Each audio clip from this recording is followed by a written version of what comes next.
India ने qualify कर लिया है सेमीफाइनल स्पॉट के लिए और अब इंडिया का जो सेमीफाइनल है वो दिफाई चैम्पियन इंग्लैंड के अगेंस्ट होगा। ऑस्ट्रेलियन टीम को आज इन्होंने शिकस्त से 2-4 किया है और एक बड़े मार्जिन के साथ 24 रन T20 क्रिकेट के अंदर एक बहुत बड़ा मार्जिन होता है, उसके साथ ऑस्ट्रेलिया को शिकस्त दी है आज इंडिया की टीम ने। और इस कामयाबी का सहरा जो है वो जाता है रोहित शर्मा को, कप्तान।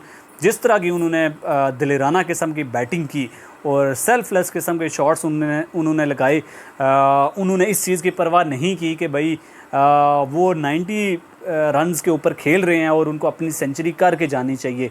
उन्होंने उनके सामने जो भी बॉलर आया उसके अगेंस्ट उन्होंने बड़े शॉट्स खेले, जिसमें से 8 छक्के और 7 चौके उनके बैट से देखने को मिले, जिसमें से 4 छक्के और 1 चौका एक ही ओवर के अंदर मिचेल स्टार्क के against, one of the best bowlers दुनिया क्रिकेट के, उनके अगेंस्ट जो उनको स्लॉट के ऊपर पड़ी हुई डिलीवरीज मिली।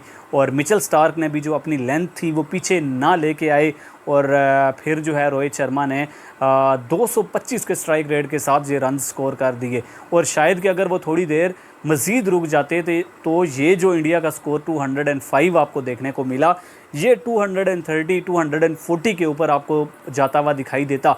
हालांकि इसमें भी जो बाद में आने वाले बैटर्स हैं उसमें से शिवम दुबे 22 बॉल्स के ऊपर 28 रन उन्होंने स्कोर किए। इससे आप अंदाज़ा लगा सकते हैं कि कितना ज़्यादा एक आपका जो है वो मोमेंटम सेट करके गए हुए थे रोहित शर्मा, और उसको जो है वो आगे तक नहीं पहुंचाया। सूर्या कुमार यादव ठीक खेले लेकिन उनको थोड़ा सा लंबा लेके जाना चाहिए था। फिर हार्दिक पांड्या ने एंड के ऊपर आके जो 2 छक्के मारे थे वो ज़बरदस्त थे स्टोइनिस के अगेंस्ट। अदरवाइज़ एक टाइम पे ऐसे भी लगना शुरू हो गया था कि शायद ये 200 भी टच नहीं कर सकेंगे। फिर जब बारी आती है ऑस्ट्रेलिया की तो डेविड वार्नर जल्दी आउट होकर चले गए। मिचेल मार्श बीच में आके उन्होंने गेम को संभाला और फिर वहाँ पे कुलदीप के अगेंस्ट मेरे ख्याल से इस तरह का शॉट खेलने की ज़रूरत बिल्कुल भी नहीं थी उस मोमेंट के ऊपर। और वहाँ पे सिंगल डबल करके ही कुलदीप को निकालना चाहिए था उसके ओवर्स, लेकिन वहाँ पे जो उन्होंने एक बुरा शॉट खेला उसके बाद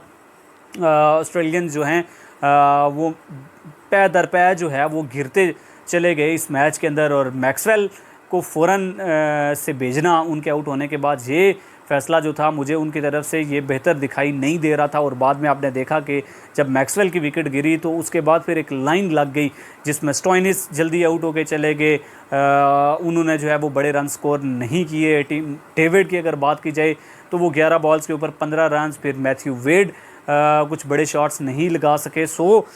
ज़बरदस्त किस्म का कम बैक किया, लेकिन कुलदीप को जितनी ज़्यादा मुबारकबाद दी जाए उतनी कम है। और जिस तरह की उन्होंने कमाल किस्म की बॉलिंग की इस तरह के पिच के ऊपर 4 ओवर्स में महज 24 रन, जहाँ पे बाकी बॉलर्स जो हैं वो 10-10 रन पर ओवर के हिसाब से पिट रहे थे, वहाँ पे आके उन्होंने जो विकेट्स निकाले जिसमें से मिचेल मार्श का और मैक्सवेल का विकेट, ये बहुत ज़बरदस्त थे। और मेरे ख्याल से यहाँ से जो सेटबैक हुआ है ऑस्ट्रेलिया को, वो मेरे ख्याल से वो शायद कि जो इंडिया ने अहमदाबाद में शिकस्त ली थी इनके हाथों, वो उसका मज़ा जो है वो अब चखेंगे, क्योंकि ऑस्ट्रेलिया को यहाँ पे हराना इनके लिए बहुत ज़्यादा ज़रूरी हो चुका था।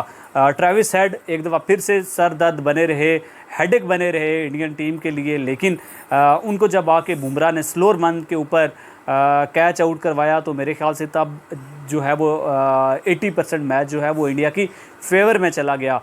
टिम डेविड ने एक शॉट मारा था लेकिन उसके बाद वो आउट हुए। सो अगर वो शायद कि थोड़ी देर रुकते और जिस तरह से उनके 11 बॉल्स के ऊपर 15 रन आए, यही अगर 11 बॉल्स के ऊपर 30 रन होते तो शायद एंड के ऊपर मिचेल स्टार्क और पैट कमिंस कुछ कोशिश करके कुछ बड़े हिट्स लगा के इस मैच को फिनिश कर सकते थे। लेकिन जितनी भी तारीफ़ की जाए, अर्शदीप ने जिस तरह से शुरू में पिटे 2 ओवर्स के अंदर, लेकिन आखिरी के 2 ओवर्स जिस तरह से उन्होंने डाले और 3 विकेट्स उन्होंने निकाले हैं, जिस तरह से उन्होंने ये जो मिडल ऑर्डर के अंदर जो थे या लोअर मिडल ऑर्डर के बैट्समैनों को जिस तरह से उन्होंने आउट किया, वो बहुत ज़बरदस्त था। और जिस तरह से टीम डेविड को उस बॉल के ऊपर आउट किया वो ज़बरदस्त था। बुमराह आज के मैच में 4 ओवर्स में 29 रन उन्होंने दिए, लेकिन जो एक क्रूशल विकेट उन्होंने निकाला ट्रेविस हेड का, मेरे ख्याल से वहाँ से ही मैच जो है वो आपकी तरफ शिफ्ट हो गया था। रोहित शर्मा को बहुत बहुत ज़्यादा मुबारकबाद कि उन्होंने ये मैच जीता है और इसी के साथ उन्होंने सेमीफाइनल के लिए क्वालिफाई कर लिया है अगेंस्ट इंग्लैंड, जो इनका सेमीफाइनल खेला जाएगा। और जिस तरह की इनिंग्स इन्होंने सेल्फलेस खेली है, मेरे ख्याल से इस टाइम पे शायद ही दुनिया क्रिकेट के अंदर कोई भी इस तरह का क्रिकेटर होगा कि जो सिर्फ़ और सिर्फ अपनी कौम के लिए खेल रहा है, अपने मुल्क के लिए खेल रहा है और उसको बीच में लालच नहीं है कि भाई अब मैं 40s में पहुंच गया हूँ या 90s में पहुंच गया हूँ तो यहाँ पे मैं ज़्यादा बॉल्स लेके अपने 100 करूँ या अपने 50 कर लूँ। विराट कोहली एक दफ़ा फिर से बल्ला खामोश है, डक के ऊपर एक दफ़ा फिर से आउट हुए हैं और मेरे ख्याल से उनको भी अपने गेज़ चेंज करने होंगे और सेमीफाइनल के अंदर आके वही जो टिपिकल विराट कोहली आपको दिखता है वो वाली गेम दिखानी होगी। अदरवाइज़ आपके लिए काफ़ी ज़्यादा मुश्किलात होंगी, क्योंकि इंग्लैंड जिस तरह की क्रिकेट खेल के आ रहा है और जिस तरह से उन्होंने कल यूएस को हराया है, तो मेरे ख्याल से वो भी एक स्टेटमेंट दे रहे हैं कि भाई अगर हमारे अगेंस्ट आना है तो फिर अपने लड़के भी पूरे करके आने हैं, अपनी टांगें भी पूरी करके आनी हैं और अपने जितने भी जौहर हैं, जो भी हथियार हैं, वो सारे लेके आने पड़ेंगे। इंशाल्लाह आपके साथ मिलेंगे नेक्स्ट वीडियो में। दुआओं में याद रखिएगा, अपना बहुत सारा ख्याल रखिएगा। अल्लाह हाफिज़।